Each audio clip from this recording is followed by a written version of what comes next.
Hello, my name is Nicolescu Constantin and I work as a mechatronics engineer in Icpe, which is a Romanian company with both production and research in electrical engineering. It first started in 1950 as the biggest research institute in electrical engineering, and now it is a private SME company with several departments with about 200 employees. I currently work in the servo motors department, which has 85 employees, 15 engineers, from which 6 have PhDs. We deliver approximately 10,000 synchronous motors with permanent magnets and more than 300 types. We have clients from many countries for various applications. Our production facilities cover an area of 1,600 square meters and include mechanical workshops, in-house laser cutting for stator lamination, winding, mounting, testing and painting. Regarding research, we usually have annually somewhere between 5 and 10 undergoing projects and took part in research programs. Our main bottlenecks in our production line can be found during manufacturing of the two main motor parts, the stator and the rotor, respectively coil winding and magnet bonding processes. Regarding coil winding, the main issue is that because of the great diversity of different windings, an automated machine cannot be introduced in our manufacturing. It would constrain us to limit the types of produced windings and the stator core sizes, and in doing so would mean moving away from our niche business plan, which is small to medium numbers and great product variety. This is the main reason why we mostly have manual and semi-automatic winding, which allows the build diversity.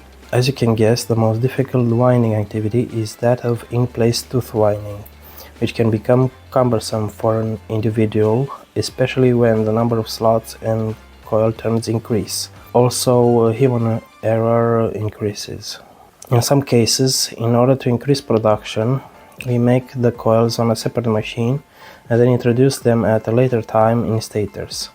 This is mainly implemented for stators with relatively small internal diameter. The other main bottleneck would be about magnet bonding. Here as well, the variety of magnet sizes and shapes do not allow the introduction of an automated machine. During bonding, the worker must be careful with each magnet he places regarding polarity, position and size. Also, most of the times, each rotor requires specialized tools that ensure correct magnet placing, and for each magnet, the worker has to keep pressure on it to allow for the glue to interact with the activator and solidify. Also, for some special type of stators, we require to glue the coils directly onto insulation tube in precise places. This action is also made by hand using tools to ensure proper placement.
moving from a mainly manual manufacturing process to a semi-automatic cobot environment, specifically speaking of winding and magnet modding. It meant that we had to invest in equipment specific for the cells, such as the rotating tables for the stators, and also equipment that could be used both by a worker and a cobot, or at least modified in such a way that can be used by both of them. This was the case of glue and adhesive deposition. For the bonding case, we developed a rotary table that enables correct magnet placement and also can be used in classic magnet bonding procedure by the worker, not having to also hold the shaft on which the magnets are glued to. Because the cells had to be firstly tested at the technical partner premises and sent to our place, we considered to make a second improved rotary table that we could make use of until the cell arrived from the partner. We also invested in a UR robot, the first robot in our company, a system vision and a gripper, in order to have basic understanding and training of cobots before the Acroba cells were installed, as we have no experience with either robots or cobots. The Acroba project also required the use of a PLC within HMI, and on a personal level it gave me the opportunity to learn to work with such a device. Given the fact that Icpe has a great variety of products and there is a trend in higher numbers of motors per order, we had to find a way to distance ourselves from traditional manual and semi-automated manufacturing processes. The fact that these manufacturing methods are the main time consumers and prone to human error, combined with the fact of diminishing availability of skilled workers, point to a solution such as Acroba. A semi-automated cell which improves production times, quality and frees worker time to do other jobs. Also, the relatively short commissioning time compared to industrial series production, it would allow to easily introduce new designs to the Acroba cells and still keep the flexibility given by a manual manufacturing process. The main benefit of Acroba is in the end higher turnover as a result of improving the main bottlenecks of the manufacturing process, and it helps us bridge the gap between prototype quantities and industrial serial production numbers.